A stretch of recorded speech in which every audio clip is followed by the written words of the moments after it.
Estamos aqui na quarta aula da nossa matéria Princípios Básicos de Ética Cristã e Ministerial, ou Ética Cristã e Ministerial, né? Estamos na nossa quarta aula. Este é o curso básico em teologia, turma das quartas-feiras. Agradecemos a Deus, né, por esta data de hoje, 26 de outubro de 2022, com a quarta aula de Ética Cristã e Ministerial. Muito obrigado ao nosso irmão Wallington, né? Graças a Deus que ele não partiu ainda para o arrebatamento, porque se assim fosse, estaremos no sal, né? E não seria justo o irmão Wallington para o céu e deixar a irmã Núbia e a Isadora na terra, ia ser um negócio sério. Mas aí, graças a Deus, bom rever irmão Wallington, ver só a irmã Núbia, sem irmão Wallington é um negócio estranho no mundo, não faz sentido. É a mesma coisa uma pessoa caminhar com 3 dedos numa mão. Mas irmão Wallington vale por 2 dedos. Obrigado, nossa irmã Leidiane, nossa irmã Jennifer Jackson, irmã Daniele, que um tempinho, por várias circunstâncias pessoais, não pôde se conectar, nossa irmã Angélica Bonju, nossa pastora Darlete, irmã Isabel, não sei se me ouve, mas se me ouve, me dá um sinalzinho, né? Que a senhora me ouve. E... Sim, pastor, estou ouvindo. Amém, amém. Quando a senhora, na medida do possível, puder ficar visível, amém. E irmão Zandro, irmão Fernanda, também na medida do possível, se vocês puderem ficar com o vídeo ligado ou visível, fique à vontade, só me deixe saber se podem ou não estarem visíveis, né? Que já temos saudade de ver o sorriso de vocês. Então, pelo menos segunda-feira eu vou ver, né, pessoalmente, mas eu digo hoje aqui na aula. Perfeito, meus irmãos. Vamos na página de número 7. Página de número 7. Lembrando a todos que até sexta-feira eu vou estar liberando as notas da última prova, né? A única pessoa que não fez foi nossa irmã Angélica, que entrou recentemente na turma, e os irmãos que estão devendo prova, prestem bem atenção, durante estes próximos dias, eu estarei enviando uma mensagem de WhatsApp, orientando a vocês a um trabalho com entrega de 30 dias. Então, a partir desta semana, todo aluno que não puder fazer a primeira chamada da prova, então automaticamente já vai fazer um trabalho, entendeu? Com entrega 30 dias à frente. Vai atrasar um pouquinho a liberação da nota, mas acredito que não vai ser bicho de 7 cabeças, porque está sendo muito difícil eu fazer depois da aula a prova, pelo fato que terminamos tarde, e eu não quero comprometer os irmãos que precisam, né, saírem da aula no horário para dormirem mais cedo, para trabalharem cedo no dia seguinte. Quantos estão me entendendo, gente? Quantos estão me entendendo? Então, a partir dessa semana, os alunos que não puderem fazer a primeira chamada de prova, automaticamente vão fazer um trabalho. Então, por favor, me aguardem até como muito sábado, eu vou estar enviando, vou fazer o máximo, até não vai passar de sábado, vai as instruções para o WhatsApp de vocês, e a partir do momento que chegar essas instruções, vocês podem contar 30 dias no relógio, porque eu já vou colocar, inclusive, a data de entrega. Então, é um trabalho simples, né, mas que vai exigir, obviamente, pesquisa, né, da parte de hermenêutica e exegese. Página de número 7, também lembrando que esta matéria terá sua conclusão no dia 16 de novembro, né? Então, teremos 7 aulas programadas para essa matéria, e no dia 23 de novembro iniciamos uma nova matéria, né, que eu já vou anunciar na próxima semana. A nossa próxima matéria do curso básico em teologia, turma das quartas-feiras. Então, anote aí, então, esta matéria terá sua última aula com provinha no dia 16 de novembro. Então, já temos mais 3 aulas pela frente, né? Dia 2, dia 9, dia 16. Aí, dia 23, começamos uma nova apostila, uma nova matéria, mas, repito, na próxima semana já estarei avisando a vocês qual será, então, a próxima matéria. Já temos aí um grupo de irmãos, não muitos, que já estão praticamente na reta final. Alguns vão pular para o médio, outros vão parar, e aí em março vamos ter a nossa formatura. Já tem a data da formatura, vai ser em 18 de março, né? Os alunos que vão participar da formatura, dia 18 de março, para dar um tempinho. Pastor, Sim. é uma pergunta. No caso, nós começamos em março de 2021, né? Vocês já estão, Nossa, vocês já estão na finalização, vocês já estão praticamente na finalização. Então, Ah, a formatura desse grupo que entra a senhora, seu esposo, Isadora está com uma pequena diferença, creio que de 1 ou 2 meses.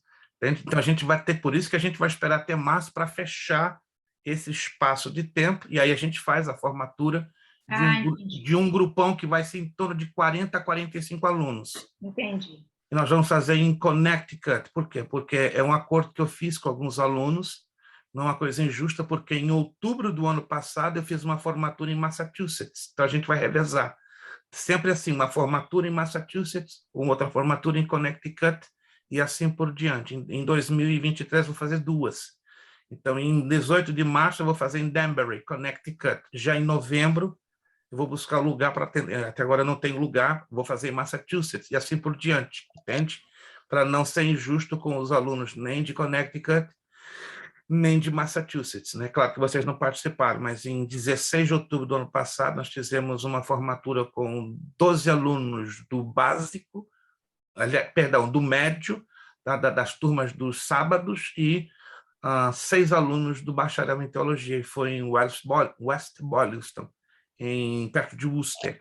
E agora essa faremos em Danbury, Connecticut, não é tão longe para quem está em Boston, e em novembro, sim, faremos uma em Boston, ainda estamos buscando lugar. Os preços estão exorbitantes, mas Deus vai prover, né? Como em Denver ele providenciou um local, um custo muito baixo, somente vamos cobrar Casa Worship Church. Casa Worship Church vai depender da Agora a gente disponibilidade. tem um salão bom. Mas vai depender da disponibilidade da data, né? Uma questão de a gente conversar com antecipação com o pastor ali, se ele nos ceder o espaço, amém. Se não ceder, vamos ter que procurar outro lugar. Porque nós sabemos que vocês têm muitos eventos, entende? Então a gente tem que trabalhar com uma boa antecedência para ver se encaixa as datas. Se encaixando, amém. Não se encaixando, a gente vai ter que procurar outro lugar dentro de Massachusetts. Página 7. Pastor, só uma pergunta. Sim. O básico é o quê? É 1 ano ou mais de ano? Mais de ano, né? 20 meses. 20 meses. 20 porque meses. nós estamos trabalhando com uma média de 5 a 7 aulas por matéria. Tá. São por matérias, né, pastor? Isto. Não é necessariamente meses ou anos, são determinadas matérias. Isso. Praticamente das 16 matérias do curso básico, só 4 estamos trabalhando com a carga de 7 a 8 aulas, como essa matéria de ética está exigindo 7. Mas a maioria das matérias são 5, como mínimo 5 aulas. Então, esse cálculo São feito 16 fecha... matérias? São Sim, 16 são 16 matérias básico? Eu posso mandar a grade para todos, para vocês terem a visão de todas as matérias. Como escatologia, nós estudamos em 3 módulos. Escatologia 1, 2 e 3. Tá? Eu posso mandar sem nenhuma dificuldade para vocês, então, se localizarem. Eu digo 16 matérias ou 16 módulos, porque escatologia nós dividimos em 3 módulos. Módulo 1, 2 e 3. Aí se consideram um total de 16, certo? Mais as outras, né, que estamos seguindo uma sequência, e dura 20 meses. Agora, quem faz no formato mensal, aí tem 16 meses, porque é uma vez por mês. Nós temos uma turma aqui em Denver e outra aqui em Orlando, que estão fazendo uma matéria por mês, de 10 da manhã às 5 da tarde. Aí sim, são 16 meses, mas como fazemos uma vez por semana, ele estica um pouquinho. Na verdade, é um básico em teologia bem reforçado. Para quem já fez um básico em teologia um pouquinho assim diluído, fica um pouco assustado. Pô, pastor, o seu básico é bem forte. Não, o nosso básico é reforçado, que dá condições do aluno fazer um bom médio e depois um excelente bacharel. Vamos lá, gente, vamos lá. Depois dessas questões de formatura, até posso gravar um vídeo, fazer uma postagem separada para vocês estarem bem informados. Página 7. Vejamos algumas características negativas dos maus obreiros, mal preparados ou sem nenhuma chamada divina. Alguns anos atrás, assim, numa inocência do mundo. Já viu aquela pessoa que parece que nasceu desde o ventre da barriga da mãe inocente, passa a vida inteira inocente? Pastor, tem mau obreiro na igreja? Quando eu vi isso, peraí, o irmão não está sabendo disso? Não, não. Aqui é tudo na paz, é tudo na bênção. Não, irmão. A Bíblia nos ensina que tem os maus obreiros, tem os mal preparados e aqueles que não têm nenhuma chamada divina. Mas o que estão fazendo na igreja? Não me pergunte, mas a Bíblia fala deles e dá todas as características. Então, nós vamos conhecer agora as características destes mal obreiros, destes mal preparados ou de obreiros sem nenhuma chamada divina. Parasitas. Tem obreiro parasita? Claro. Alguém sabe qual é a função básica de um parasita? Parece uma perguntinha de criança, né? Mas quem é que pode me dizer qual é a função, qual é o comportamento básico de um parasita? Um bom exemplo de um parasita é aquele famoso sanguessuga, né? Ele gruda na pele do ser humano e fica ali só sugando o sangue da pessoa. Um outro também, um bom exemplo, é o carrapato. Também. O carrapato, a pulga, né, que geralmente incomoda os cachorrinhos, né? A pulga instala lá no corpo do bichinho, o bichinho sofre, né, porque está lá sugando sangue. Então, o que a gente aprende? O parasita é um ser que suga alguma coisa de outra pessoa, ou seja, não contribui em nada.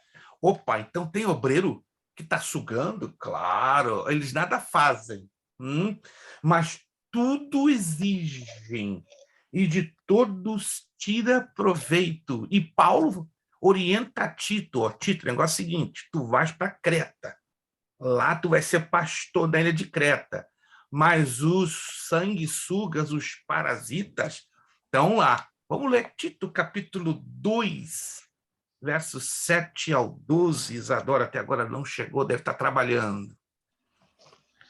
Vamos lá, Tito, capítulo 2. Mas Paulo fala isso dos sanguessugas, dos parasitas. Vamos lá, Tito, capítulo 2. Olha que interessante como Paulo se dirige a eles. Capítulo 2, versículos 7 ao 12. Em tudo te dá exemplo de boas obras, na doutrina mostra incorrupção, gravidade, sinceridade, linguagem sã e irrepreensível, para que o adversário se envergonhe, não tendo nenhum mal de dizer de nós. Exorta os servos a que se sujeitem a seu senhor e em tudo agradem, não contradizendo, não defraudando, antes mostrando toda boa lealdade, para que em tudo seja um ornamento da doutrina do Senhor, nosso Deus, nosso Salvador. Versículo 11. Porque a graça de Deus se ha manifestado, trazendo salvação a todos os homens, ensinando-nos que, renunciando à impiedade e às concupiscências mundanas, vivamos neste presente século sóbria, justa e piamente. Aqui Paulo orienta a Tito que ele vai encontrar ali na ilha de Creta pessoas ímpias, pessoas que vivem as concupiscências mundanas, pessoas que sugam do mundo e não dão nada em troca da parte de Deus. Por isso que ele está ali falando, já iniciando no versículo 7, em tudo te dá por exemplo de boas obras. Para Paulo dizer isso a Tito, quer dizer que ali havia, obviamente, obreiros irregulares, obreiros complicados, obreiros parasitas. Também tem os desordenados, não gostam muito de trabalhar, mas dão trabalho ao pastor e ao ministério.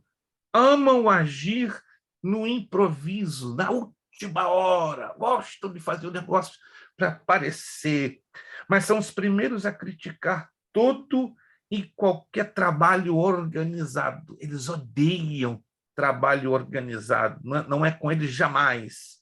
Complicar é o lema desses obreiros.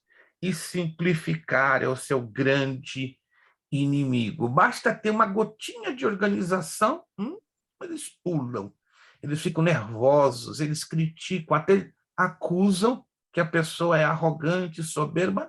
Vou fazer a coisa de qualquer maneira, mas servir a Deus de qualquer maneira é negligência. Esses são os obreiros desordenados. Há um texto muito duro no livro do profeta Jeremias, capítulo 48, verso 10.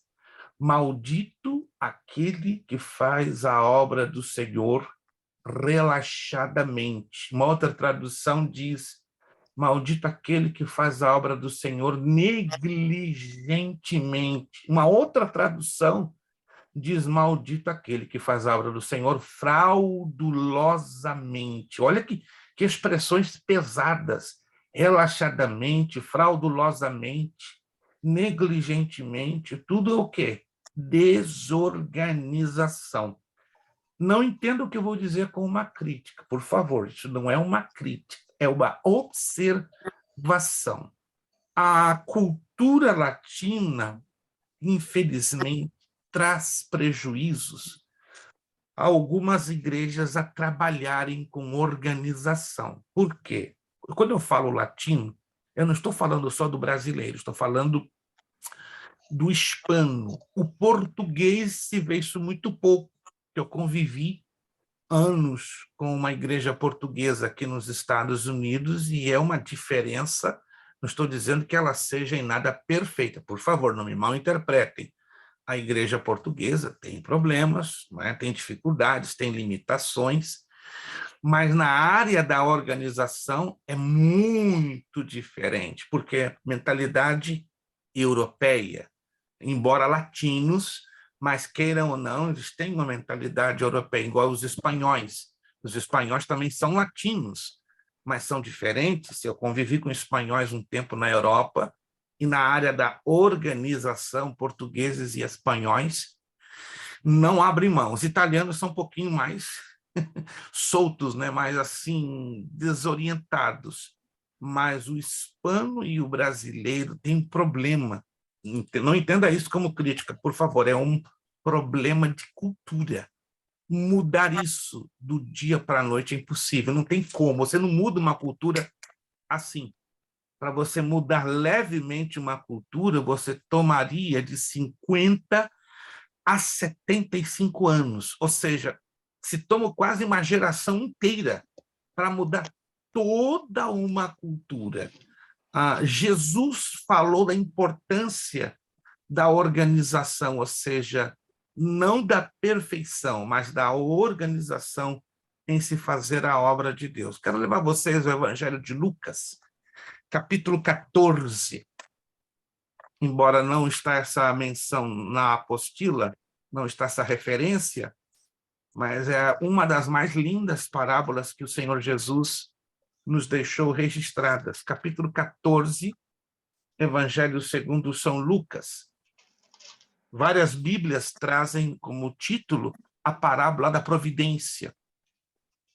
E a providência quer dizer o quê? Organização, planejamento. Lucas 14, 25. Anote aí, por favor, isso aqui é importante. Eu ouço o pastor dizer, não, para que organização? Para que planejamento? É bobagem. Não, não é bobagem, não. Isso aqui é até um mandamento, é uma ordem estabelecida pelo próprio Jesus e confirmado pelo apóstolo Paulo. Olha só. Lucas 14, 25. Ora, ia com ele uma grande multidão e voltando-se, disse-lhe, se alguém vier a mim e não aborrecer a seu pai, mãe e mulher, filhos, irmãos e irmãs, ainda pode, e ainda também a sua própria vida, não pode ser o meu discípulo. Como é que interpretamos esse versículo 26? Renúncia. Ou seja, para nós nos organizarmos, sermos organizados, temos que renunciar até os nossos conceitos próprios. Aí vai no verso 27. Qualquer que não levar a sua cruz e não vier após mim, não pode ser meu discípulo. De novo, Jesus insiste no sentido da nossa renúncia. Verso 28, aí começa aqui, olha que coisa linda como Jesus coloca a questão da organização, do planejamento.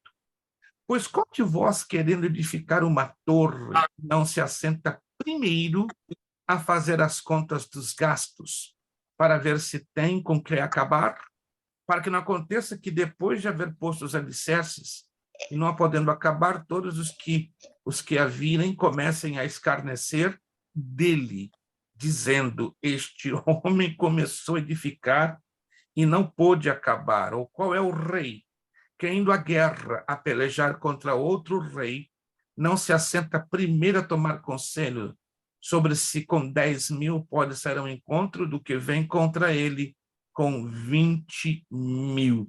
De outra maneira, estando outro ainda longe, manda embaixadores e pede condições de paz. Então, vocês observem que Jesus valoriza muito, demais, a questão do planejamento. Vamos encontrar obreiros, pastores, líderes que não têm uma gota de ensinamento básico sobre treinamento. Tudo começa, irmãos, com um discipulado.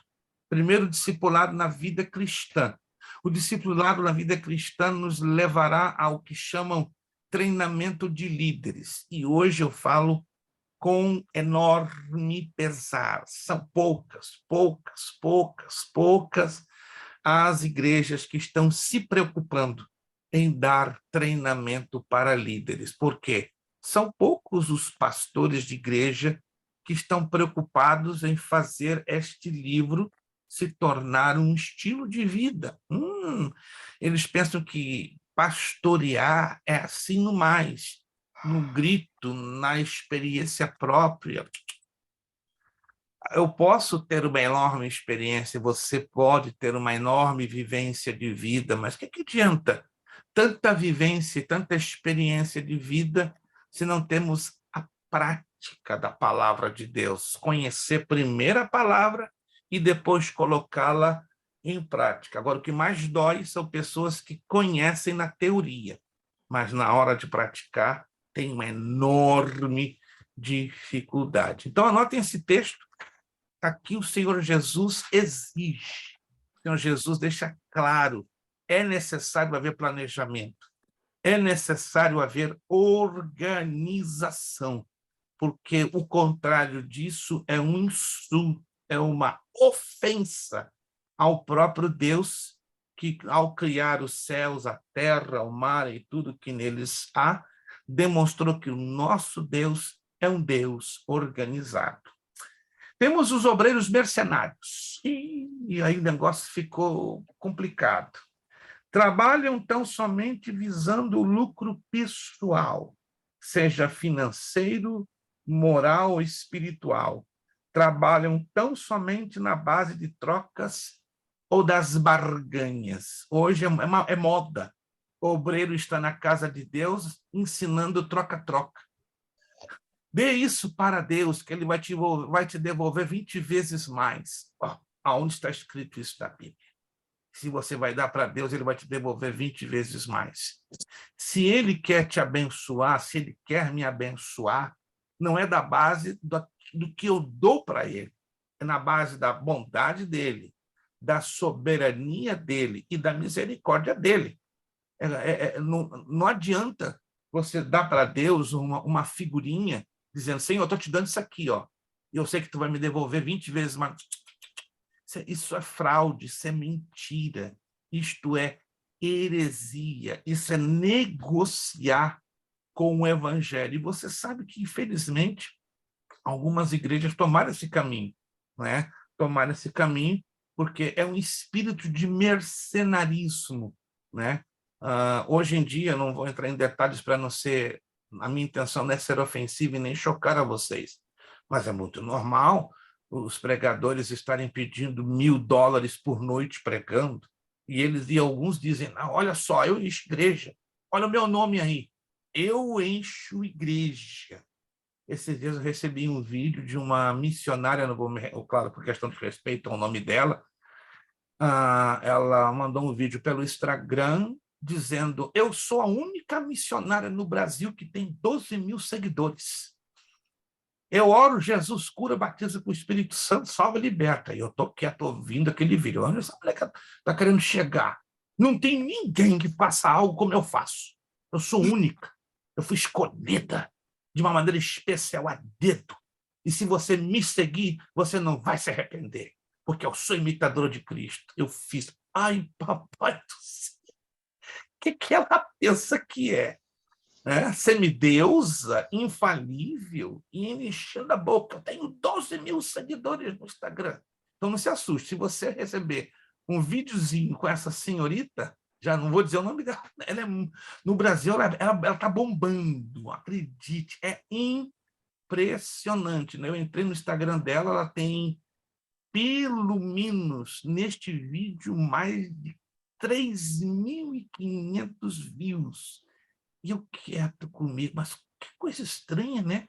Tem pessoas que preferem seguir essas pessoas do que a Jesus, do que o Evangelho. É como elas fossem infalíveis, deusas, santas vivas na terra.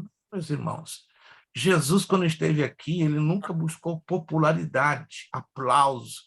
E se as multidões iam após ele, é porque, como diz um pastor amigo meu no Rio de Janeiro, é que Jesus tinha café no bule, ou seja, Jesus, sendo filho de Deus, tem o que dar, tem muito para dar. E alguém, quando é usado por Deus, pensa que está cheio de tudo. Queridos, se Deus está usando a você, ou a mim, ou a cada um de vocês, levanta o bracinho para o céu e só diga isso aqui, Senhor, a glória e a honra são teus.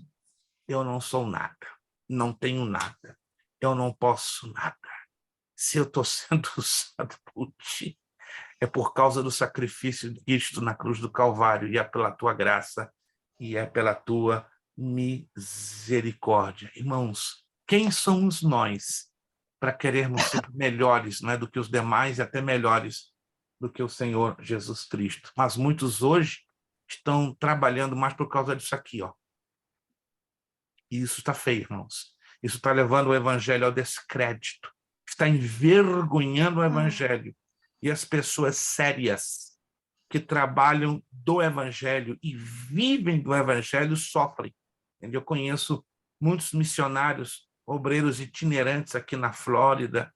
Tive a oportunidade de conhecer alguns em New Jersey. E eles estão sofrendo o quê? Discriminação das igrejas. Estão sendo confundidos, né, como obreiros mercenários, tem chamado, tem ministério, não cobram quando pregam, e eu tenho visto pastores maltratar esses obreiros. Mas tem outro lado. Quando se tem discernimento de espírito, é muito fácil, você vai ver quem é quem está fazendo por amor e quem está fazendo por dinheiro. É lindo, né, quando alguém vive por fé, da fé e para a fé, mas sem pedir nada em troca. É difícil? É. As pessoas que vivem por fé vivem uma vida muito apertada, mas tem o lado gratificante, né? Deus está sempre apoiando, respaldando, sustentando, amparando estas vidas. Mas os obreiros mercenários sempre existiram e sempre existirão. Aí temos outro tipo de obreiro, esse tipo até curioso, né? Que é o doutrinariamente liberal. Para eles, tudo é bom, vale tudo, nada é proibido, nada é pecado. Houve um tempo na Grande Boston, na 1260, isso pelos anos de 2009, 2010, não vou citar o nome do pastor, né? Ele tinha um programa bem cedinho, daquela manhã, de 6 às 7. E nunca me esqueço, né? Uma irmã chorando, falando com esse pastor, né? Um programa bem famoso, tinha um ibope, tinha uma audiência assim enorme. Pastor, pois não, minha irmã, eu não quero dizer o meu nome por uma situação pessoal, pois não. Mas eu tenho uma história, eu tenho pedi um conselho para o senhor, pois não, minha irmã. Eu estava com meu namorado, líder dos jovens da igreja, e pai, pi, pó, e pó, e pó. E a gente se encontrou, e pi, pai, pó. Vai direto ao assunto, minha irmã. Acabamos tendo relações. E agora, pastor, o que eu faço? Qual o problema, minha irmã? Descobri que eu estou grávida. E eu não posso esconder isso. do meu pastor, nem dos meus pais. E agora, irmão? Olha o que ele diz, fica tranquila. Como assim? A senhora ama o seu namorado? Claro. Então Deus está com vocês. Hã? Deus está com vocês. Não esquenta a cabeça, não. Ele pretende casar com a senhora? Pretende. Pronto, está confirmado. Então, esse relacionamento sexual foi a confirmação de que Deus está com vocês. Irmãos, eu não infartei na época, porque quê? Hã? E eu tentei entrar na linha para falar com esse camarada, eu não consegui. E aí vem uma chuva de outras chamadas dizendo, pastor, obrigado por o senhor ter nos apoiado. Como assim? Eu estou vivendo uma situação semelhante e a dor de consciência me perseguia, mas agora eu senti um alívio. Irmãos, existem muitas dessas pessoas, obreiros liberais. Tudo vale. Que Deus tenha misericórdia, irmãos. Os princípios de santidade jamais podem e devem ser negociados. Mas tem pessoas que estão fazendo isso aqui, ó, aplaudindo. Tem crente que está aplaudindo o aborto. Não sei se você sabe disso. Tem crente que está aplaudindo o aborto.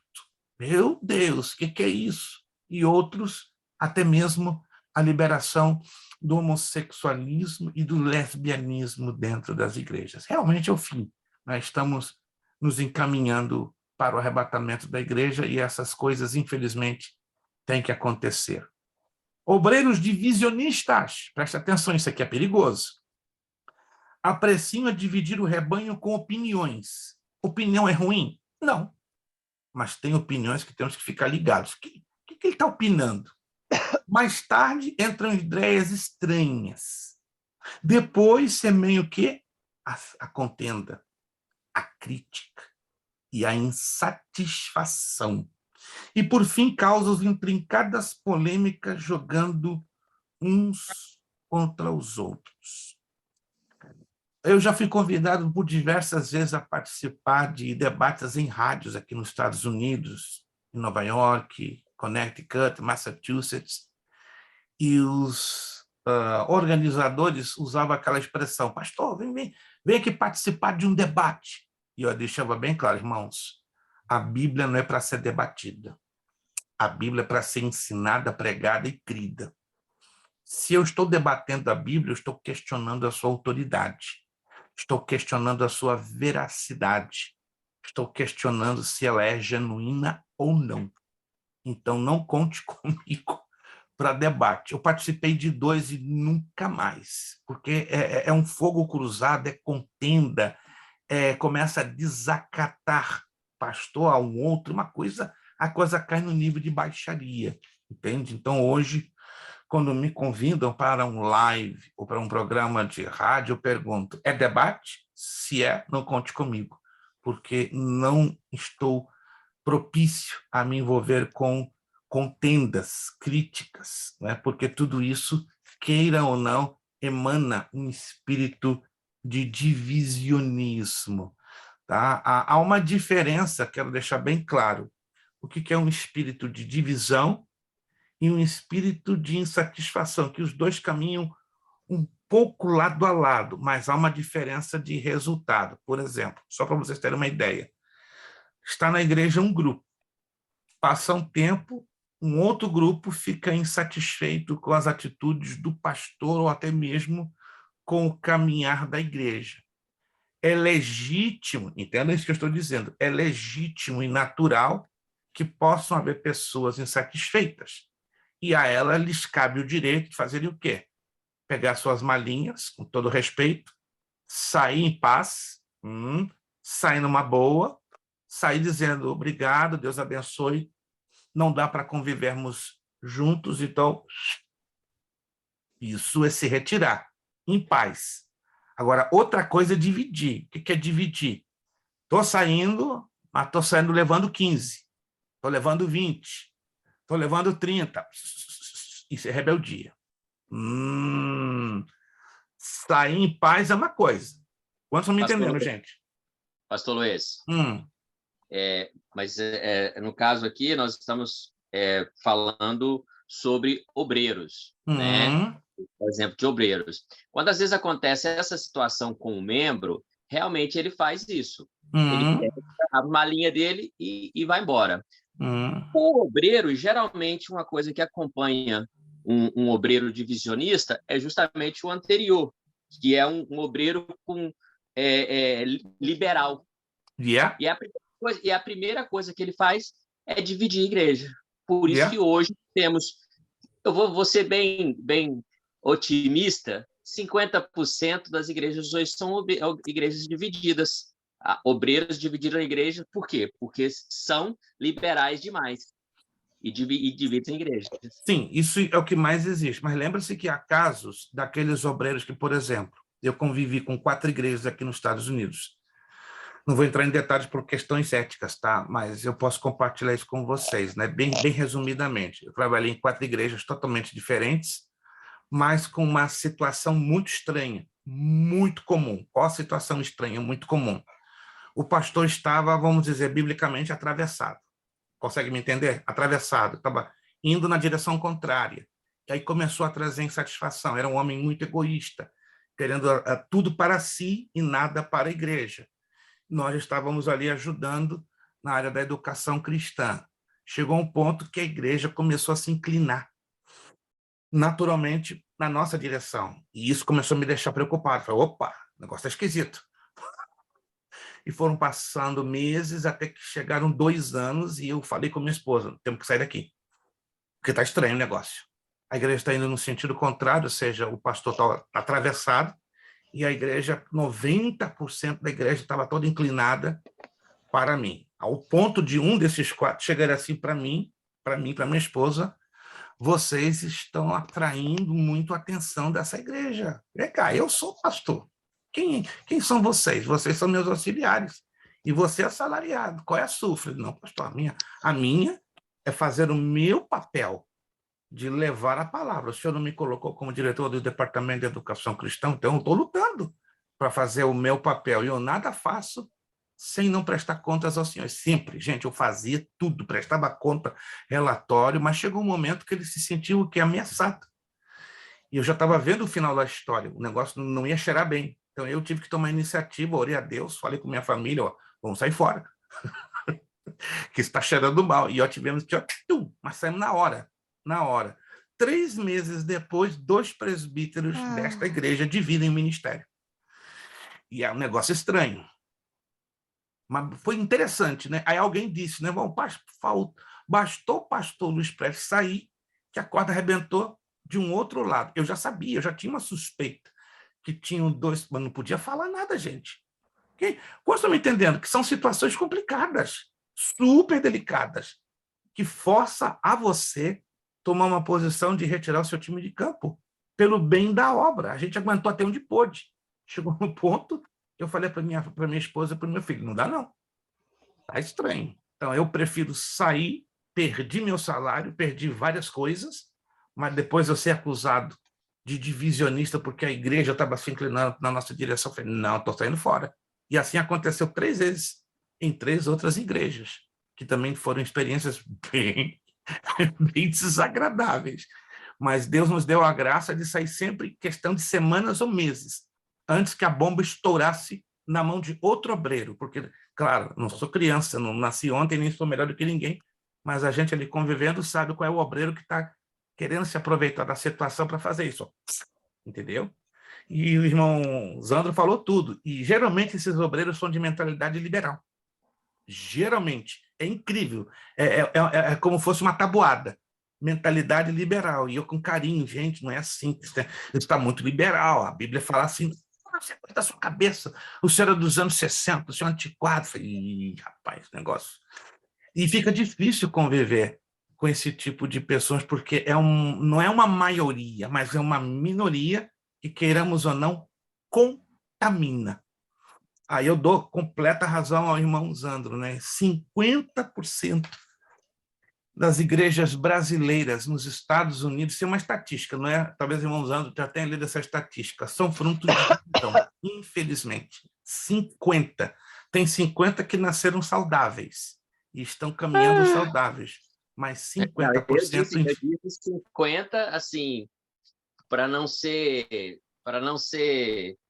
como demais, mas que eu conheço é bem mais de 50 que são. Eu conheço, eu sei da história de onde surgiu, como surgiu. Yeah. Assim, uns 70%. Talvez é um pouco mais, infelizmente, né? Que a gente não quer assim ser cruel para que alguém pense que estamos exagerando, mas é um quadro triste, é um quadro que preocupa, é um quadro que entristece o coração de Deus e é o nosso. Mas por que tudo isso? Resumindo, falta de ética, falta de treinamento, falta de discipulado, falta de estrutura na palavra, falta de compromisso e de amadurecimento na palavra. Temos os obreiros mentirosos. Uou, tem obreiro mentiroso? Claro!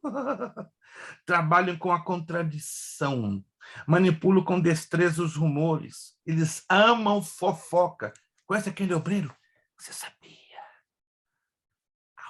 Aquela irmãzinha trocou de vestido verde para amarela abóbora, olha só.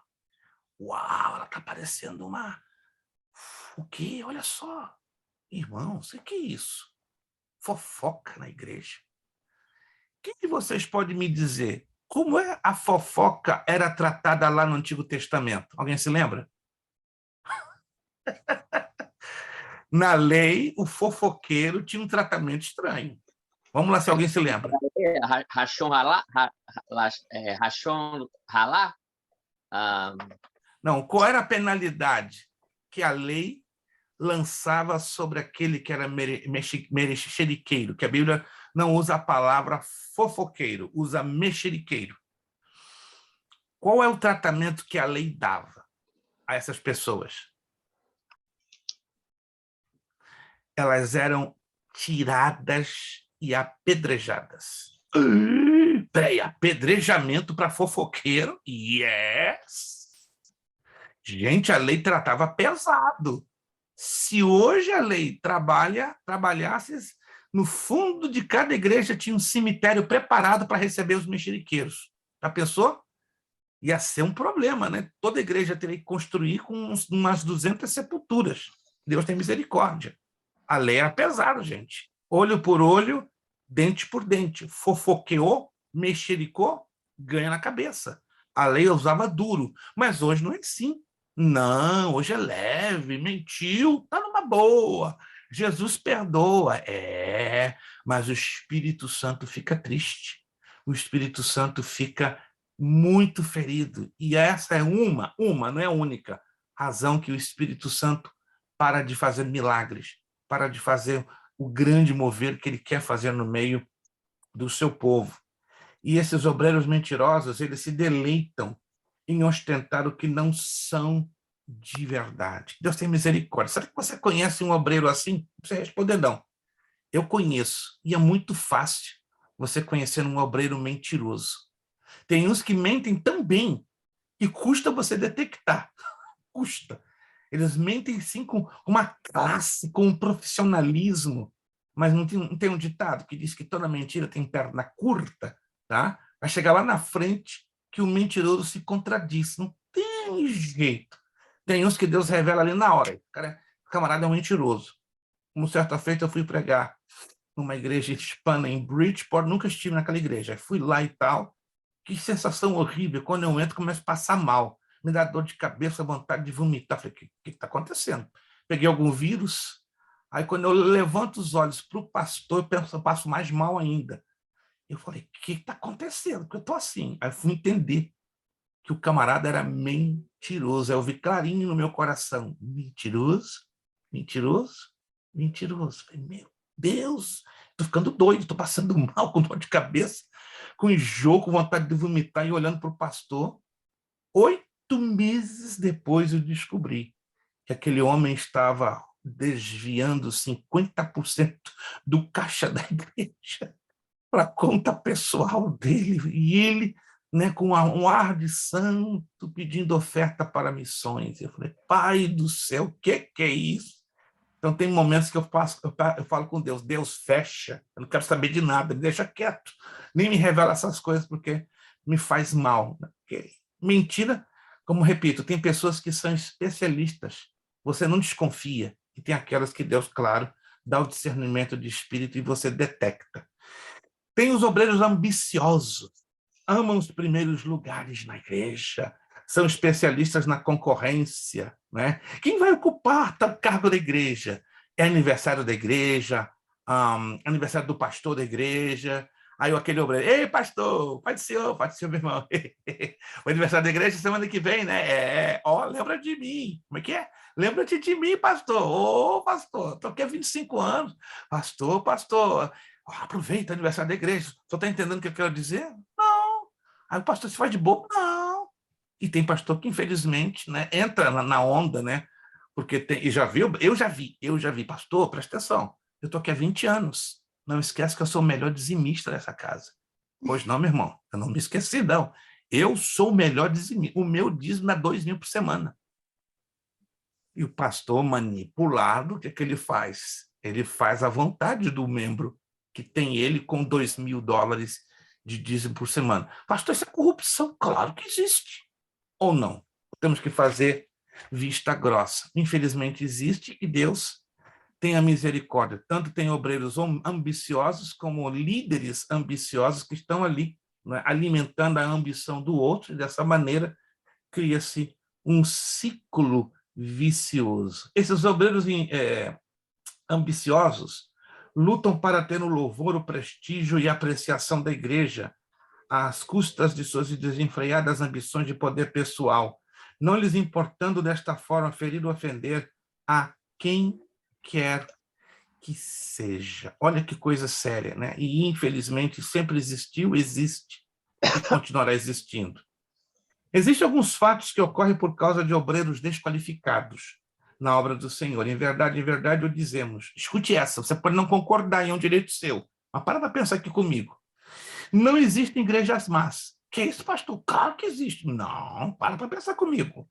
Não existem igrejas más ou desordenadas. O que existem são, de fato, os maus obreiros, imaturos, que manejam, dirigem e conduzem a igreja de modo equivocado e desastroso. Então, não existe igreja ruim? Não. Existem são igrejas, obreiros ruins, desqualificados. Na igreja, não há igreja sem decência e ordem. Como é que é? Eu sempre sei isso. Respeito ao culto, administração, doutrina, ensino bíblico, costumes. O que existe são maus obreiros que trazem dano em tudo o que fazem. E vale a pena lembrar que a igreja não se divide.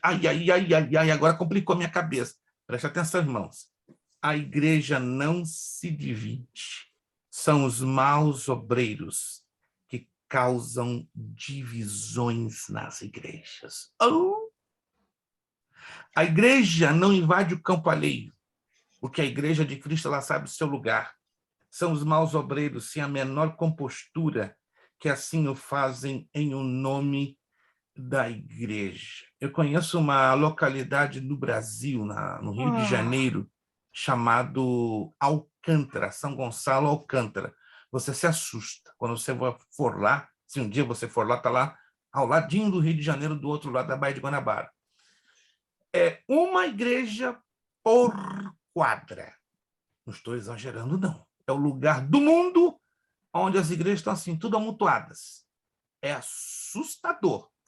E é uma guerra entre os ministérios, um querendo pegar um membro do outro. É um problema de ética, claro. Por que isso existe? Além de ser um problema de ética, parece que há uma situação de natureza espiritual que permite isto. Se não estou enganado, se alguém me corrija, a cidade de Framingham tem uma situação parecida.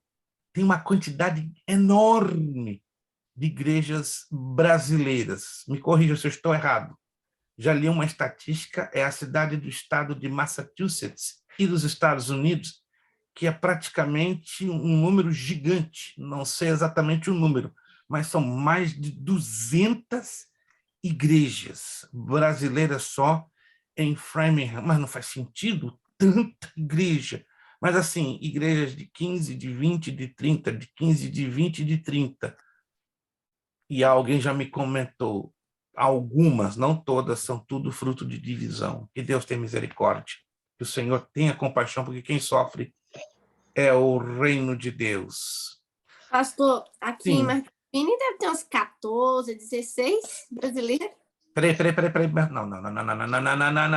Não, irmã Angélica. Faz isso comigo, não. Estou falando. Faz isso comigo, não. Irmão Zandro, entra aí na 17. defesa da nossa irmã. Tem certeza, irmão Zandro? 17. Aí. Porque eu conheço várias pessoas que, na minha igreja tem 10, na minha igreja tem 4 famílias, na minha igreja tem 30. E eu conheço várias gente assim. Irmãos, agora estou chocado, sério. Se vocês queriam me deixar passando mal, já estou passando mal. Não imaginava isso. Martas tem essa quantidade de igreja. Uau! Ô, pastor, uma pergunta que eu quero fazer para o senhor, aproveitando esse assunto. Passa. Eu tinha, né, um pessoal que eu considerava como amigo, porque eu fui criado próximo a eles, tudo, só que eles sempre foram obreiros, e por onde passava dava trabalho. E aí, aonde que ele vai, ele causa divisão, ele tira os membros, abre igreja, cada vez com nome diferente. E aí, quando ele percebeu que eu estava ministrando, ele começou a fazer convite para mim. Eu até fui umas 2 vezes. Só que aí, quando eu percebi que ele estava causando muita divisão dentro da igreja, querendo passar por cima do pastor que estava na frente dele, aí eu comecei a recusar. Aí, quando eu comecei a falar não para ele, que eu não ia, que eu tinha que perguntar para minha pastora, ele falava que eu estava sob julgo, que eu não podia obedecer pessoa igual eu, que eu ia para o inferno. Começou a falar essas coisas, sabe? E eu falei, não, eu não vou, porque minha pastora não me liberou. Aí ele fez amizade comigo. O senhor acha, assim, que a gente tem que afastar desse tipo de obreiro mesmo, não aceitar e ministrar nessas igrejas? Carta aos Hebreus, capítulo 13. Carta aos Hebreus, capítulo 13.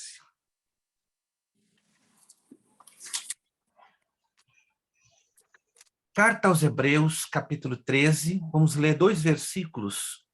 Um deles é muito conhecido, o outro nem tanto. Versículos 7 e 17.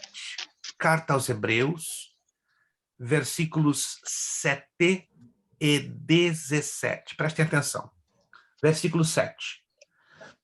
Lembrai-vos dos vossos pastores que vos falaram a palavra de Deus, a fé dos quais imitai, atentando para a sua maneira de viver. Preste atenção. Lembrai-vos dos vossos pastores, dos vossos líderes, que vos falaram a palavra de Deus. Maravilha. A fé dos quais imitai. Então, veja bem, a gente tem que imitar quem? Quem está tendo uma vida direcionada pela fé. E esta fé pela palavra de Deus. Atentando para a sua maneira de viver. Então, temos que atentar à maneira de viver. Como é que está sendo o comportamento deste obreiro? Está dentro dos ditames básicos de ética, de decência, de santidade da palavra de Deus? Se está, maravilha. Aí caímos no 17. Obedecei a vossos pastores e sujeitai-vos a eles, porque eles velam por vossa alma como aqueles que hão de dar conta delas, para que o façam com alegria e não gemendo, porque isto não vos seria útil. Então, veja bem, nós podemos obedecer aos nossos pastores desde que eles tenham uma vida de fé aqui, ó. Se a vida deles está aqui dentro, e chegamos à conclusão pela Bíblia que eles são dignos de ser imitados, e como é que a gente vai descobrir isso? Vamos atentar para a sua maneira de viver. Seu testemunho não apenas na igreja, que é muito fácil, concorda, irmã Daniele? Ser crente dentro das 4 paredes, é muito fácil. Saiu das 4 paredes, a gente começa a conhecer quem é quem.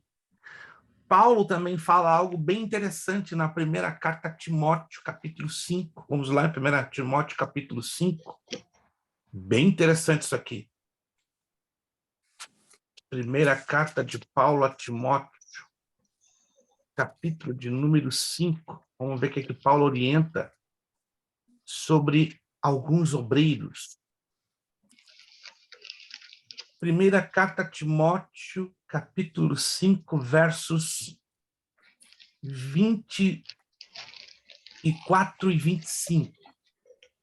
Os pecados de alguns homens são manifestos, precedendo o juízo.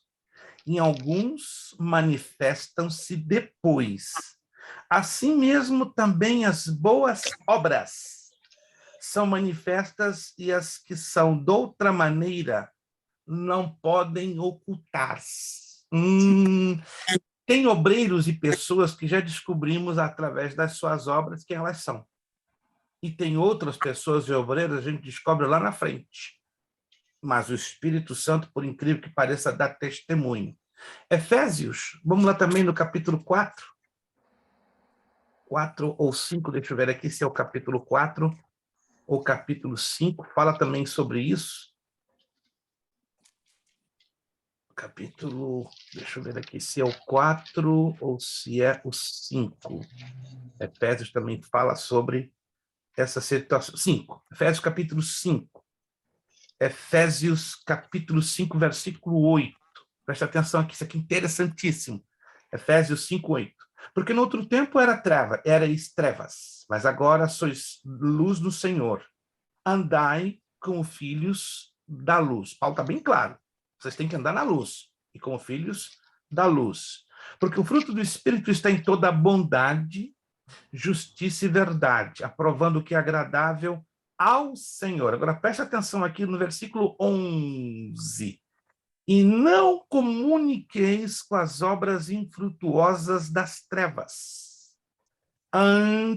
Mas antes condenai-as. Porque o que eles fazem oculto, até dizê-lo, é torpe. Mas todas essas coisas se manifestam sendo condenadas pela luz, porque a luz tudo manifesta. Eu não posso caminhar com uma pessoa que não está vivendo na luz.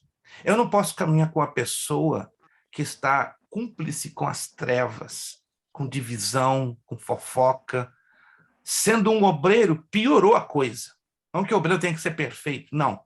Mas que tenha que ter um mínimo de ética, compostura, comportamento de homem e mulher de Deus.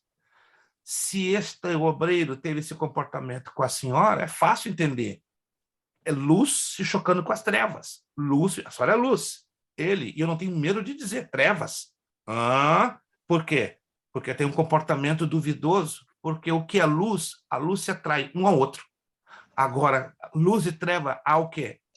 O repelir, há o choque. E se a gente continuar na convivência destas pessoas, como diz aqui Paulo aos Efésios, a gente vai... Que comunhão a luz tem com as trevas? Não tem. Naturalmente... Exato. Naturalmente, irmã Daniela, vai haver o rechaço, vai haver a oposição, vai haver o choque, o conflito. E se a senhora insistir, caminhar com essas pessoas, a senhora vai ser o quê? Cúmplice com elas. Aí quem vai ficar mal é a senhora. O seu testemunho que fica com o filme queimado. E eu, ultimamente, gente, eu estou me afastando de pessoas de conduta duvidosa. Não, entenda-me bem, não querendo com isso discriminá-las. Eu, para me afastar de alguém, sendo obreiro, evangelista, pastor, eu analiso tudo, para não ficar aquela ideia, o pastor está julgando a pessoa. Não, eu analiso todas as esferas possíveis, comportamento com a família, comportamento com a igreja, comportamento com os obreiros. Então, chega no momento que eu chego à conclusão, peraí, não dá, tá difícil, né? O próprio Paulo aos Romanos disse, né? Se possível, no que depender de vós, viver em paz uns com os outros. Então, nem sempre vai ser possível, concorda? Nem sempre. E nem sempre vai depender de nós. Mas temos que lutar para viver em paz. Uma coisa é viver em paz. E outra coisa é viver na cumplicidade. Aí não dá, aí não funciona. Podemos viver em paz, ainda que hajam certos conflitos. Mas se a pessoa tem uma conduta duvidosa, aí não tem nem como viver em paz. Aí temos que fazer o quê? Se afastar, para a gente não ser o quê? Confundido e tomado como cúmplice daquela pessoa que está vivendo uma vida duvidosa quanto ao seu testemunho. Conseguiu entender, irmã Daniela? Conseguiu? É o que a Bíblia nos ensina, que a Escritura nos ensina. Eu não estou forçando a interpretação, tá? Todos entenderam, gente? Isso aqui é uma situação delicada, delicadíssima, que tem que ser avaliada assim, ó, com pinça, tem que ser avaliada com muito carinho, para que não fique a ideia, né? A ideia de que nós devemos discriminar as pessoas e não se trata disso. Mas vamos lá. Eu tenho uma Sim. pergunta. Passa. E quando o pastor, ele, exemplo, a gente é novo convertido e a gente às vezes quer estudar, quer ler a Bíblia e tal, e o pastor fala, vocês não têm que fazer teologia. A teologia de vocês é vir na escola dominical. Ele, tipo assim, barra, exemplo assim, um pastor, ele fala, você não pode fazer teologia enquanto você não tiver uma experiência com Deus, que senão você vai desviar e tal. Isso meio que prende a gente, né? Exemplo, eu tenho 5 anos de convertida, agora que eu fui resolver fazer curso de teologia por conta disso, eu vejo que isso me prende muito, porque tem a diferença de obedecer, eu fico assim com o pé atrás de, será que eu estou desobedecendo o pastor? E eu vejo muito essa contradição na igreja da gente querer buscar a palavra de Deus e as pessoas meio que olhar com os olhos torto, sabe? De querer, porque por que tá fazendo? Por que disso, sabe? Eu vejo... Vamos avaliar essa situação que a irmã Angélica está apresentando em 2 prismas, em 2 vertentes. Preste atenção, vocês vão entender. Isso é ética. Existem novos convertidos que não têm estrutura nem emocional, nem espiritual, e nem psicológica para estarem entrando na profundidade das Escrituras. Por quê? Esses novos convertidos que não têm estrutura espiritual, emocional, psicológica, no momento que elas começam a se envolver com o conhecimento, parece uma coisa estranha que eu estou dizendo, né? Das Escrituras, isso vai criando situações de conflitos. Porque o novo convertido, dependendo de quem ele seja, ele tem que passar por um processo de acompanhamento e de limpeza espiritual. Quantos estão me acompanhando, gente? Ele tem que passar por um processo de acompanhamento e limpeza espiritual. Eu entendo que alguns pastores tomam esta medida no sentido de proteção do rebanho. Na medida que o pastor da igreja vai convivendo com o novo convertido, ele já vai ter uma visão de quem é aquela pessoa.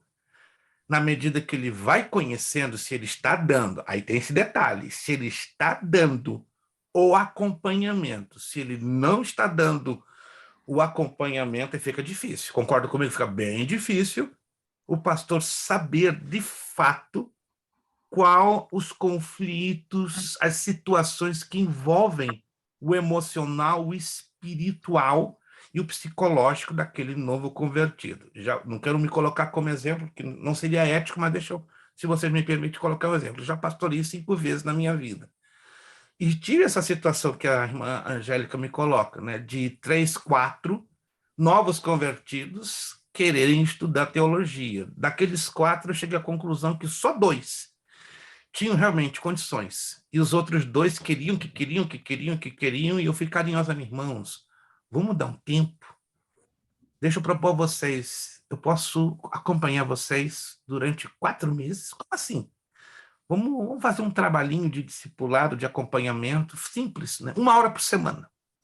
Vocês topam? 1 hora por semana, vamos estar eu, os irmãos e mais 2 obreiros. 1 horinha por semana, tá? E se vocês toparem, 6 meses de escola dominical, sem faltar um dia. Um olhou para a cara do outro. Mas a senhora quer chegar aonde? Eu quero ter certeza que vocês comendo, grão de bico, lá na frente vocês vão poder comer feijão tropeiro, sem ter problema. Eles aceitaram, entendeu? Uma boa. Então eu acompanhei eles como 2 obreiros durante várias semanas, vários meses, e eram fiéis na escola bíblica de 6 meses ali, não faltaram, faça chuva, faça sol, estavam ali, fiéis. Depois de 6 meses, e agora, pastor, estamos liberados? Mais um mês. Como é que é? Mais um mês. Eu tenho certeza. Mais um mesinho. Só que agora vão ser 2 horas por semana. Ih, pastor, agora pegou. Não, peraí. Se você quer estudar teologia, me dê essa oportunidade de eu trabalhar com vocês um mesinho, só que 2 horas por semana. Daqueles 2, para resumir a história, só um foi aprovado. Só um realmente passou pela peneira.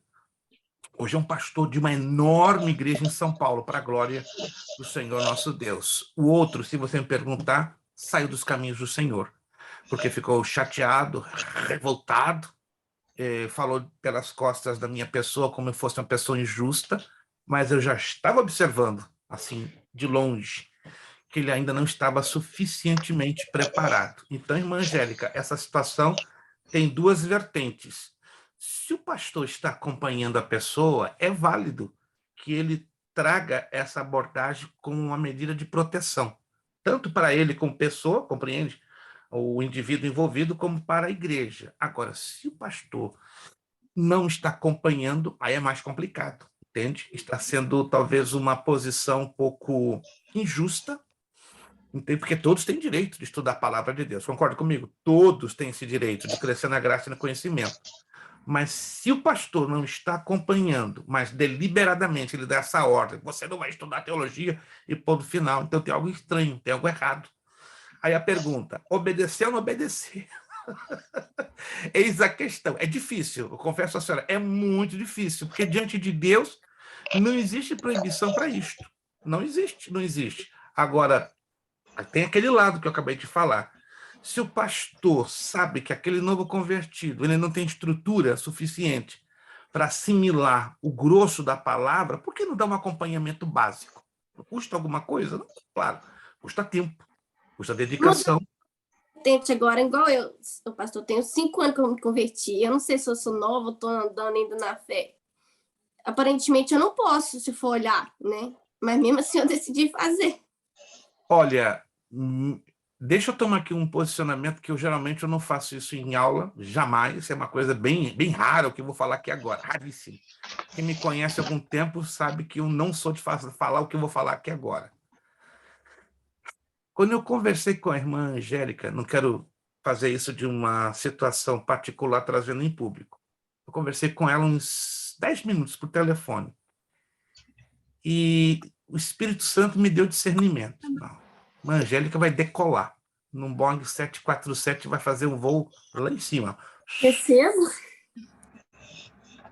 Quando uma pessoa não tem estrutura emocional e psicológica, em 10 minutos conversando eu já descubro. E aí, com carinho, eu converso. Meu irmão, segura, ainda não é o momento. Hoje, por exemplo, 2. Pensa em 2 pessoas chegaram afobadas. Pastor, eu quero estudar teologia. Vi o senhor no YouTube. Amém, papo. Calma, devagar, devagar. Desacelera. O irmão está 150 por hora. Calma, vamos uma chamada com os 2 falando ao mesmo tempo. 2 irmãos. Calma. E tal. Conversamos meia hora. Final da conversa. Disse para eles, não é o momento. Investa no que for, pagando o que for necessário. Não se trata disso. Se trata de você começar, prosseguir e terminar. O que adianta tanto fogo, tanto entusiasmo? Porque dentro de vocês ainda vocês não estão preparados. Como não estão preparados? Vocês não têm preparação ainda, básica, emocional e psicológica. Eu sugiro vocês conversarem com o pastor. Não vai adiantar nada. Então, irmãos, eu não assumo a responsabilidade de vocês começarem e parar no meio do caminho. Por incrível que pareça, porque muita gente pensa que nós estamos desesperados por alunos. Que desejamos ter mais alunos? Claro que sim.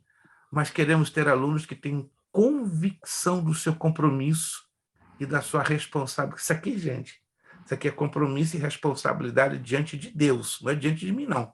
É diante de Deus.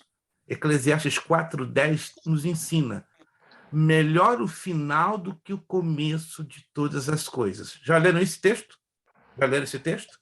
O que adianta começar bem, sabendo que lá na frente dá problema? Então, irmã Angélica, no seu caso, sinceramente, eu já, na primeira conversa, Deus falou no meu coração com clareza. Aí vai decolar alto e vai deixar muita gente assim, ó. Se eu estou falando da parte de Deus, você vai descobrir dentro de semanas e meses. Entende? E eu sei perfeitamente aquele aluno que vai começar, estranho, né? Está soando isso como arrogância. Não é arrogância, irmãos. Eu costumo dizer a meu filho e minha esposa, meu Deus, se eu estou há 50 anos nesse chamado difícil no planeta, se eu não aprendi 1% nesses 50 anos de alguma coisa, então é hora de desistir. É hora de eu desistir. Porque é incrível, a gente detecta assim na primeira. Tem casos que leva tempo, não vou mentir para vocês, não. Tem casos que eu descubro o perfil do aluno 2 meses convivendo com o aluno. Aí é uma situação dentro da vontade de Deus. Mas, irmã Angélica, descansa o seu coração. Se a senhora hoje está estudando a palavra de Deus, não vai demorar muito, que os resultados vão vir à tona. Vem agora seu esposo, na semana que vem começa. Prepare-se, né? Vai ter surpresas aí na casa de vocês. Vai ter surpresas. Muita gente vai olhar para você. Angélica, Leandro, o que é isso? Da onde vocês estão aprendendo isso? Fiquem tranquilos. Deus tem algo a fazer na vida de vocês, mais além do que vocês possam enxergar ou imaginar. Ninguém cai nessa escola. Essa escola aqui não é a melhor de todas. E nem pretendo que aqui seja a melhor. Mas quem cai aqui, ninguém cai de paraquedas. Quem chega aqui, chega com uma direção certinha da parte de Deus. Tá aqui, eu dou testemunho, poderia dar testemunho de todos vocês, mas está aqui a irmã Daniele Militão, lá de Poço de Caldas, lá do Brasil. Eu nunca imaginaria, a irmã Daniele lá. Tantas escolas teológicas à disposição dela, né? E tem escolas lindas, boas, maravilhosas, com anos de projeção, muito melhores que a nossa. E está aqui ela, com a gente. Por quê? Pergunta a Jesus. Plano dele. Ele pegou a irmã Daniele, criou uma situação, fez conexão com uma irmã da ilha. Está aqui ela. Pastora Darlete, nunca me esqueço, me permita abrir esse espaço rapidinho. Pastor Moses, né? O Gesimiel, ligou para mim, ó, tem uma pastora com uma fome, com uma sede de Deus, atende a ela, dá todo o carinho, toda a atenção para ela. Eu disse, partindo dele, eu vou aceitar a recomendação, né? E quando eu conheci a pastora Darlete, falei, rapaz, eu acho que o pastor Moses não falou a verdade, ela não tem sede, ela tem desespero de sede. Pastor, e foi de Deus mesmo, porque quando eu já entrei várias vezes em teologia, fiz algumas matérias e saía. Quando eu morava em Everett, que eu reuni lá, que o pastor Moses era co-pastor do pastor Ariel. Quando eu mudei para Framingham, aí, quando eu entrei na escola, Deus me falou para mim, eu tive um sonho que Deus falava comigo assim, volta para a teologia, que você vai precisar da teologia, volta para a teologia. E me dava para me procurar o pastor Moses. Ele era meu professor, o pastor Moses. Sim, sim. Ele era meu professor. Quando eu ligo para ele, ele falou, vou ver se eu vou continuar dando a aula, porque ele mudou para a Flórida, né? Exato. Ele está aqui em Kissimmee. Sim. Aí depois eu falei, demorou 15 dias, ele não me deu a resposta. Eu liguei para ele de novo, pastor, você não me deu a resposta, eu estou precisando de voltar para a teologia. Eu falei assim, vou te dar o telefone do pastor que vai ser apropriado para te dar aula. Me deu o telefone do senhor. E eu gostei muito, porque foi direto de Deus mesmo. É a bondade, a misericórdia e o propósito de Deus. Quando existe o propósito de Deus, as coisas acontecem.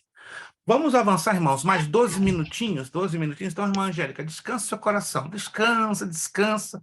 Faz a sua parte, deixa o Espírito Santo lhe guiar. Olha, eu não vou me surpreender. Dentro de algumas semanas, Deus vai fazer um mover bem forte dentro da sua casa e até mesmo dentro da sua igreja, através da sua vida, né?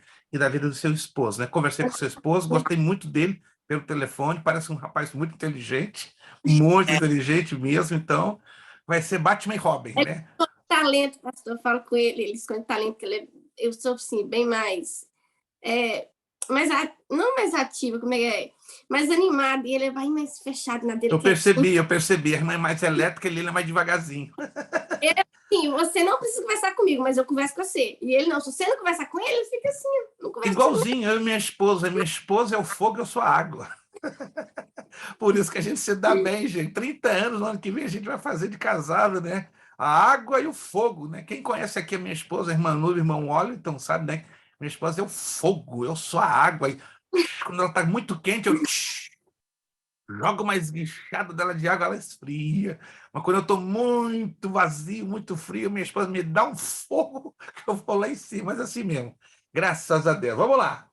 Não existe a igreja inculta ou sem letras. O que existe são os obreiros incapacitados, despreparados, imaturos, desinformados culturalmente, sem liderança e que não cuidam da igreja do Senhor Jesus Cristo. E pior que isso, sem a genuína chamada de Deus para serem obreiros do Mestre. Isso é o pior de tudo. Não ter chamada. Conhece aquele obreiro que é estudado até o topo da cabeça? Eu conheço PhDs, doutores em teologia, cheios de si, peito cheio. Você vai lá na casa deles, tem diploma em tudo quanto é buraco da parede da casa. Eu conheço um pastor que é assustador. Você entra no escritório dele, você não vê a cor da parede do escritório, de tão cheio de diplomas que tem. Eu pergunto, o que é isso? Contei uma vez num escritório de um pastor 63 diplomas. Diploma disso, diploma disso, diploma disso. Peraí, tudo isso para entrar no céu? Tudo isso para entrar no céu? Caramba! Com todo respeito, tinha 6 diplomas de PhD. Rapaz! 6 PhD! Eu estou mal nessa história. Eu fiquei tão sem graça, sentei e tive que fazer a pergunta, não aguentei, né? Por ética, a língua coçou. Pastor, desculpa, só tem 63 diplomas. Isso aí é meu orgulho. Só de ele ter respondido isso. Você tem um cara de orgulho? Ninguém tem igual. Jesus, eu fiquei tão sem graça. O que eu estou fazendo aqui? Entrei no lugar errado. E ainda me deu lugar para pregar. Eu fiquei muito sem graça para pregar. Eu vou pregar na igreja de um homem tão culto, com 63 diplomas, 6 PhD, que é. Eu sou um ignorante, eu sou um burrico. Esse homem. E dei uma saudação de 10 minutos, ele ficou chateado comigo. Pastor, eu lhe convidei para pregar. Não, pastor. Diante do seu pedigree, do seu grau, dos seus diplomas, eu me senti mal. Não. E depois me convidou, insistiu que eu voltasse. E eu não me senti realmente. Isso são pessoas que querem ostentar o que elas não são. Quando antes de ir embora, eu fiz uma perguntinha para ele. Eu falei, esse homem está me provocando. Eu vou fazer uma perguntinha bíblica para ele. Vamos ver se os 6 PhDs funcionam. Meu irmão, só pode dar uma resposta de uma perguntinha bem de criança. Ele começou a rir. Pode dizer, meu irmão. Meu PhD vai lhe ajudar. Já vai me ajudar, ok. Quais foram e quem foram os reis do Israel unido, não do Israel dividido? Ele baixou a cabeça. Ah, é fácil. Saul, Davi e Salomão. É errado. Como? Errado. O senhor não tem 6 PhDs? Não. Saul, Davi e Salomão, eu aprendi isso. Em todos os meus cursos de PhD? Não. Está faltando alguém. Impossível. 2 de Samuel, capítulo 2, verso 8, 9 e 10. Quando ele leu, abaixou a cabeça, estendeu as mãos, Pai do Senhor. Deus lhe abençoe. Não falou mais nada. Esqueceu de Isbosete. Esqueceu do filho de Saul, que foi o 2º rei de Israel. E todo mundo aprende. Saul, Davi e Salomão. E esquecem-se de Isbosete, eu não sei porquê. Está lá na Bíblia, com todas as letras. Quando vocês estão entendendo, gente? Para que exibir tanto se a pessoa não tem? Melhor ser humilde, dependente de Deus e se conformar com o que tem e deixar Deus fluir. Isso é que é o mais importante. O importante não é exibir quem somos, é deixar Cristo revelar em nós. Ele. Por isso que usamos o nosso lema, é necessário que ele cresça e nós diminuamos. Isso chama-se chamada. Quando temos chamada genuína, é Cristo que vai brilhar, é Cristo que vai evidenciar. Você vai pegar o seu eu e vai fazer, fica aqui do lado, que agora que Cristo está na minha frente. E por isso, e diante disso, chegamos à conclusão que não existem igrejas difíceis. Pastor, agora só está brincando pesado. Não, não existem igrejas difíceis. O que de fato há são obreiros com dificuldades em todos os aspectos, sejam eles espirituais, morais, emocionais, familiares e financeiros, aspectos estes os mais importantes, gerando toda sorte e espécie de circunstâncias e dificuldades à igreja. Nas Sagradas Escrituras encontramos exemplos marcantes de maus obreiros. Vamos usar esses 5 minutinhos que temos aqui para falar um pouquinho desses maus obreiros que a Bíblia fala com tanta clareza. Demas. O nome Demas do grego quer dizer popular, segundo de Timóteo 4,10. Começou bem e terminou mal. Por que Demas começou bem e terminou mal? Olha só. Demas se descuidou espiritualmente. Nós temos que nos cuidar constantemente, tá? Assim como você cuida do seu corpinho, comendo uma boa picanha, comendo um bom ravioli, muita pizza. Não, aí vou engordar, é muito carboidrato. Mas se você cuida do seu corpinho, fisicamente falando, vai também cuidar do seu corpo espiritual. Então, nós temos que nos cuidar espiritualmente. Outro problema de Demas, não se preparou contra as artimanhas satânicas. Billy Graham, o famoso pregador que faleceu há pouco tempo com mais de 95 anos, disse, certa feita, o cristão tem 2 momentos altamente perigosos na sua vida. E quais são? Quando ele está no buraco, na depressão, no vale, porque ele tem uma tendência de murmurar, ou quando ele está no pico, lá em cima na montanha, do sucesso e da fama, ali ele tem uma tendência de se tornar o quê? Autossuficiente e arrogante. Então nós temos que ter cuidado, que Satanás pode pegar o obreiro que está no vale, como o obreiro que está na montanha. O ser humano é difícil. Se ele tem de menos, murmura. Se ele tem de mais, ele é arrogante, soberbo, nariz levantado. São os 2 momentos que Satanás pode lançar sérias artimanhas para nos confundir. Outro problema de Demas, deixou-se cegar pelo materialismo. Vivemos num país muito materialista. Conheço muitos obreiros que vieram do Brasil como labareda, tocha usada por Deus. Chegou aqui, deu uma esfriada. Sabe por quê? Começou a ganhar, começou a trabalhar, começou a ter errado. Não, vieram com uma nobre causa, vieram tendo como visão, objetivo, uma melhoria de vida financeira. Mas a prioridade sempre deveria ser o crescimento espiritual. Se tem um lugar difícil no mundo de ser cristão, é aqui. Eu já vivi em 6 países. Esse é o 7º. E é o mais difícil.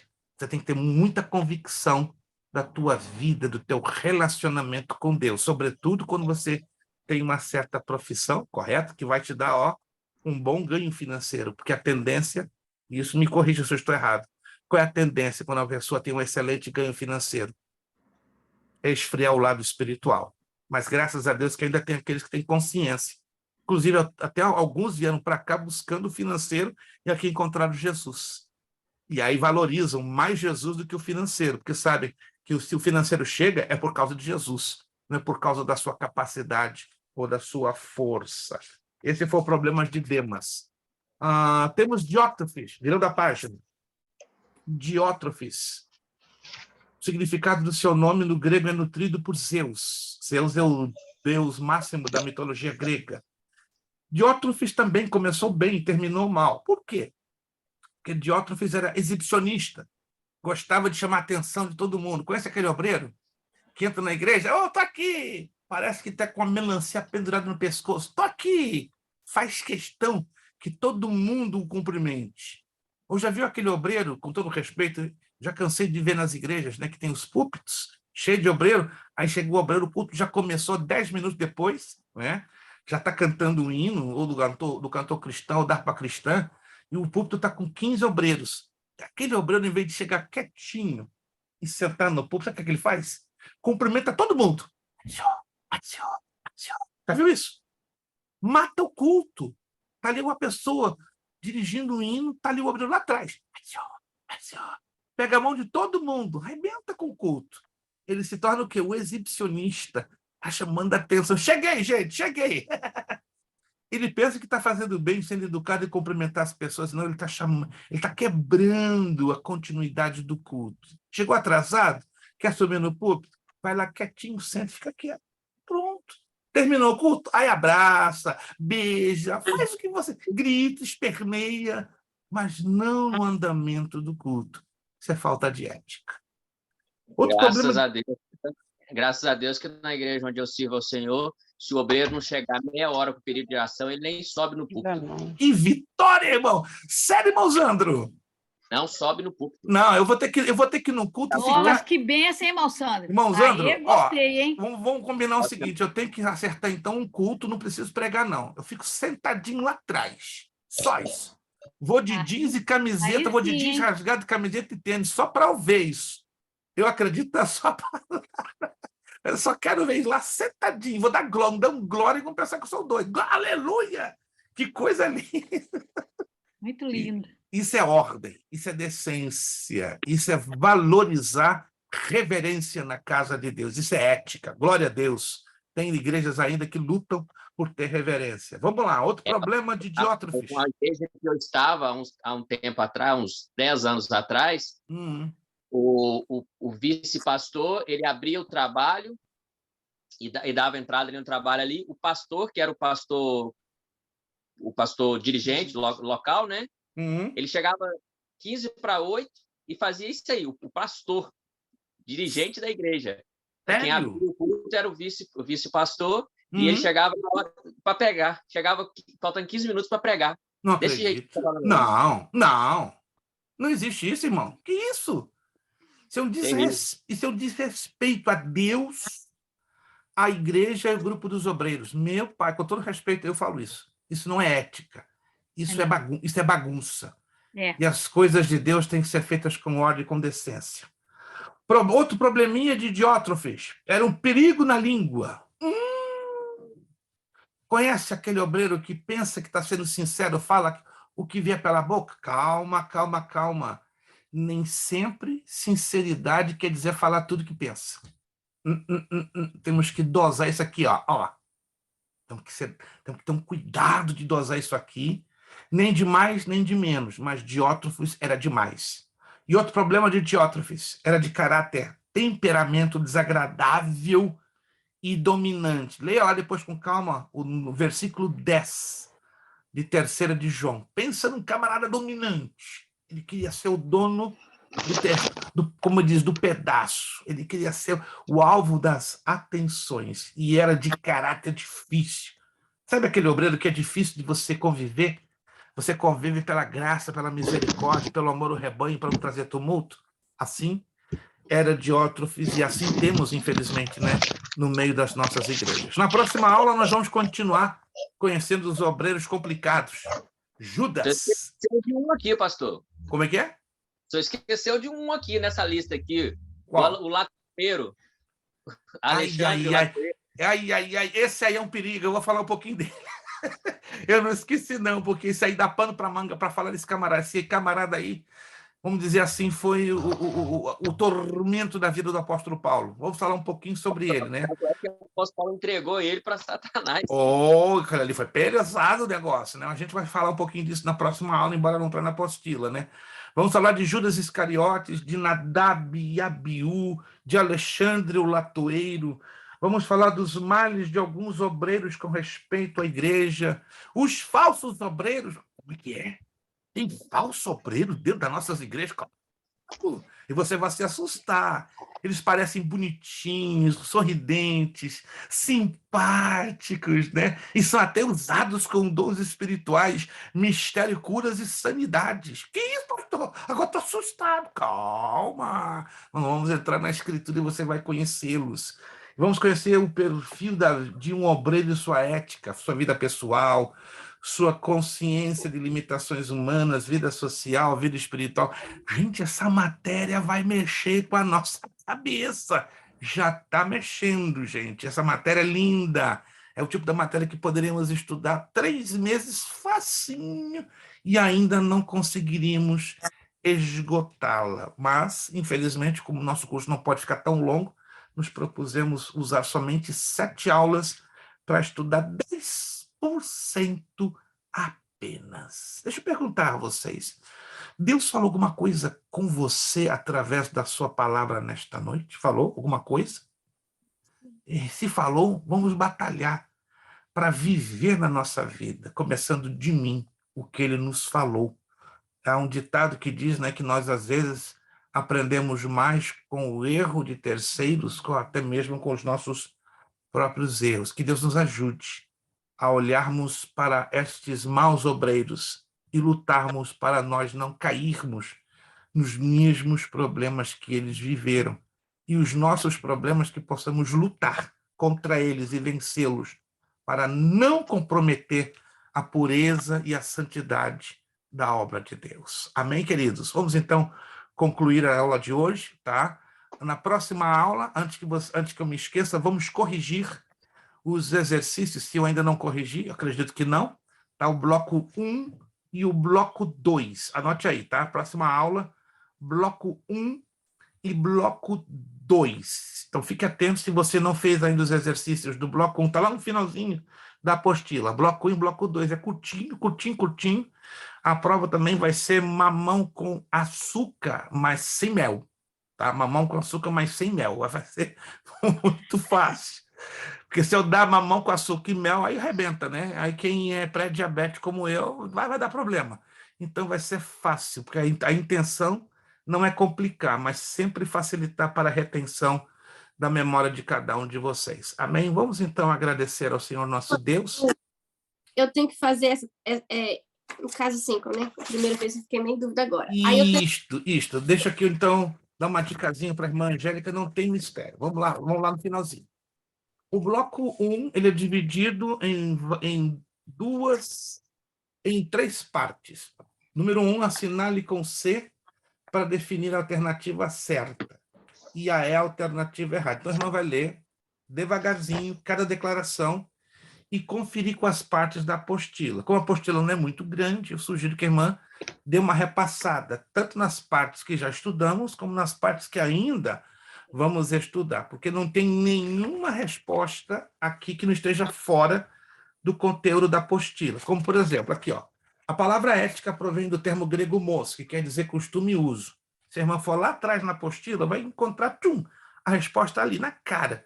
Aí vai saber se ela está certa ou está errada. Mesma coisa, a distinção entre ética e moral é basicamente a diferença entre teoria, prática, ou elaborar e executar. Mesma coisa, a irmã lê lá atrás, no comecinho da apostila, também vai distinguir com toda facilidade. E assim por diante, lendo com bastante tranquilidade. Na página 2, tá? Assinale com um único X a única alternativa correta. Adultério, fornicação, homossexualismo e outros. São o quê? Pecados graves aos olhos de Deus? Por serem transgressão da lei do amor? Pecados graves aos olhos de Deus por serem transgressões da lei de Moisés? Tem que ler com atenção. Aqui a senhora vai escolher uma que é considerada correta, coloca o xizinho. A mesma coisa no número 2. Quanto à ética no cultuar a Deus, sabemos que... Então, NRA, para quem não sabe, é nenhuma das respostas anteriores. Pode acontecer que dentro dessa questão todas estejam impróprias, erradas. Se você detectar que não há nenhuma resposta cabível, então você vai colocar NRA, que geralmente está na letra E. Aí, virando a página, vem o número 3, responda. A unidade do corpo de Cristo pode ser ameaçada pelo predomínio de 3 claros e evidentes sintomas. Quais seriam estes sintomas? Está lá na apostila, você vai ver que tem 3 sintomas que ameaçam a unidade do corpo de Cristo. 1, 2, 3, só colocar esses 3 sintomas. Depois, relacionar a coluna A com a coluna B. Quando você lê a apostila, você vai encontrar perfeito, né? Aí eu tenho que fazer a relação da coluna A, ou seja, os números dentro das letras correspondentes. Aí o bloco 2 é como se fosse uma repetição. Assinale a C para certo e A para errado. Aí vira de novo. Lá no número 6 em Romanos, assinale com o único X para afirmar a alternativa correta. Aí vem lá no 7. Fale resumidamente em 2 ou 3 pontos sobre os deveres fundamentais do obreiro. Está lá no meiozinho da apostila, essa declaração. E depois aqui, ó, correlacionar a coluna A com a coluna B. Tudo depende de uma leitura atenciosa que a irmã vai encontrar todas as respostas sem nenhuma dor de cabeça, ok? Vamos lá, gente. Aí eu tenho que fazer elas para a aula que vem, né? Isto, tudo para a aula de vem. A aula que vem a gente vai corrigir tudo. Se tiver errado, a irmã vai corrigir. Está errado, está certo, está errado. Estamos aqui para aprender. Errando ou acertando, estamos aqui para aprender. Gente, vamos agradecer a Deus. Vamos pedir nossa irmã Fernanda, lá de Martas Vinhas. Irmão Zandro, está certinho segunda-feira, né, irmão Zandro? Eu vou fazer uma outra comunicação depois, amanhã, mas segunda, a previsão da minha chegada aí na ilha é 4h. Tudo correndo bem, 4h estou chegando lá no hotel, né? Mas a gente vai ter em contato no meio do caminho, né? Creio que sexta-feira já vou estar em Lowell, já dou uma chamadinha para o irmão se puder me atender, e vou ver se eu consigo fazer uma visita à irmã Angélica e ao seu esposo na terça. Na terça eu vou estar mais tranquilo, porque eu saio da ilha de manhã da quarta para eu tomar o meu voo para Boston já às 11h40 da manhã. Vai ser bem corrida a minha quarta, né? Mas segunda e terça eu estou tranquilo. Tanto que na segunda eu vou dar aula no hotel, na terça também, e aí na quarta eu já volto. Irmã Fernanda, nos deu prazer de nos agradecer com uma palavra de oração e vamos louvar a Deus, né? Porque Deus tem sido bom com cada um de nós. Deus os abençoe. Obrigado ao casal Soares. Uma pena que hoje a Isadora não pôde, creio que trabalhou demais, né? E deve ter entrado em uma situaçãozinha, mas tudo bem. Obrigado, irmã Daniele, irmã Angélica. Quem sabe aí na terça estaremos aí visitando vocês, se Deus quiser. Irmã Amém. Jennifer Jackson, Deus abençoe. Irmã Sofia, pastora Darlete e irmã Isabel, que hoje ficou, né, no escurinho, né, devido às situações de sua conexão. Irmã Fernanda, nos agradecendo a Deus, uma palavra de oração. Senhor, irmão. Senhor, meu Deus, muito obrigado, Senhor, por essa oportunidade, Senhor. Tudo que aprendemos aqui hoje, Senhor, que venha ficar guardado na tábua do nosso Graças te damos, Senhor. venhamos colocar, Senhor, em prática tudo que aprendemos, Senhor Jesus. Senhor, abençoa a vida de cada um que participou da... Aleluia. Abençoa a vida daqueles que não puderam estar presentes, Senhor, meu Pai. Mas continua abençoando, guardando, Senhor, a vida de cada um. Abençoa a vida do pastor Luiz Prestes, da esposa dele, do filho dele, meu Pai. Continua abençoando, meu Pai, e continuando dando graça e sabedoria ao teu filho, Senhor. Abençoa a vida de cada aluno, Senhor, que está participando dessa aula hoje, meu Pai. Continua nos ajudando, Senhor Jesus, nos dê mais um dia, Senhor Jesus, na tua presença. Obrigado, Senhor, por essa noite que já está se findando, meu Pai. É o que nós te agradecemos e te pedimos em nome de Jesus. Amém. Amém. Nosso lema: seriedade. Seriedade. Compromisso. Compromisso. Disciplina. Disciplina. Seriedade. Seriedade. Compromisso. Compromisso. Disciplina. Disciplina. Seriedade. Seriedade. Compromisso. Compromisso. Disciplina. Disciplina. É necessário que ele cresça, É necessário que ele cresça. que eu diminua. E eu diminua. É necessário que ele cresça É necessário que ele cresça. e que eu diminua. E eu diminua. É necessário que ele cresça É necessário que ele cresça. e que eu diminua. E eu diminua. E a Deus damos o quê?